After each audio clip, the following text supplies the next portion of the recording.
नमस्कार दोस्तों, मेरा नाम सनुए झा है और आज मैं आपको लेकर चलने वाला हूं एक ऐसी यात्रा पर जहां इतिहास किताबों में नहीं बल्कि पहाड़ों, नदियों और जंगलों में सांस लेता है। तो आइए चलिए चलते हैं भारत के प्राचीन इतिहास और उसकी अद्भुत प्रकृति की ओर। दोस्तों, दुनिया के ज्यादातर देशों का इतिहास युद्धों और राजाओं से शुरू होता है, लेकिन भारत का इतिहास प्रकृति से शुरू होता है। यहाँ सबसे पहले नदियां बहती थीं, फिर जंगल लहराते थे और उसके बहुत बाद इंसान ने इस धरती पर अपने कदम रखे। सबसे पहले बात करते हैं हिमालय की। हिमालय सिर्फ पहाड़ों की एक श्रृंखला नहीं है, ये भारत की रीढ़ है। यही पहाड़ बादलों को रोकते हैं, बारिश को जन्म देते हैं और नदियों को रास्ता दिखाते हैं। अगर हिमालय न होता तो शायद भारत की जमीन आज इतनी उपजाऊ नहीं होती। अब जरा सोचिए दोस्तों, इसी हिमालय की गोद से गंगा, यमुना, सतलज और ब्रह्मपुत्र जैसी महान नदियां निकलती हैं। ये नदियां सिर्फ पानी नहीं लाती, ये अपने साथ जीवन लाती हैं। इन्हीं नदियों के किनारे सभ्यताएं बसी, खेती शुरू हुई, गांव बने और धीरे धीरे शहरों ने जन्म लिया। आइए अब चलते हैं भारत के जंगलों की ओर।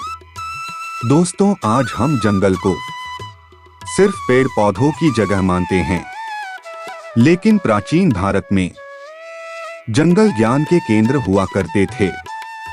यहीं गुरुकुल थे, यहीं ऋषिमुनि तपस्या करते थे और यहीं से योग और आयुर्वेद जैसी महान परंपराएं निकली। जंगलों की शांति में इंसान ने खुद को समझा, अपने मन को पहचाना और जीवन का अर्थ खोजा। यही वजह है कि भारत की सोच हमेशा प्रकृति से जुड़ी रही। अब जरा पहाड़ों पर नजर डालते हैं। भारत के ज्यादातर मजबूत साम्राज्य पहाड़ों के बीच बसे थे। क्यों? क्योंकि पहाड़ दीवारों से बेहतर सुरक्षा देते हैं। प्रकृति ने खुद भारत को एक प्राकृतिक कवच दे दिया था। और दोस्तों, भारत की संस्कृति भी सीधे मौसम से जुड़ी हुई है। मानसून आया तो खेती बदली, खेती बदली तो त्योहार बने और त्योहारों से परंपराएं बनी। इसलिए भारत में ऋतुएं सिर्फ मौसम नहीं बल्कि जीवन जीने का तरीका है। आज हम जिस भारत को देखते हैं वो सिर्फ इमारतों और सड़कों का देश नहीं है। ये एक जिंदा कहानी है जो हर नदी में बहती है, हर पेड़ में सांस लेती है और हर पहाड़ में खड़ी रहती है।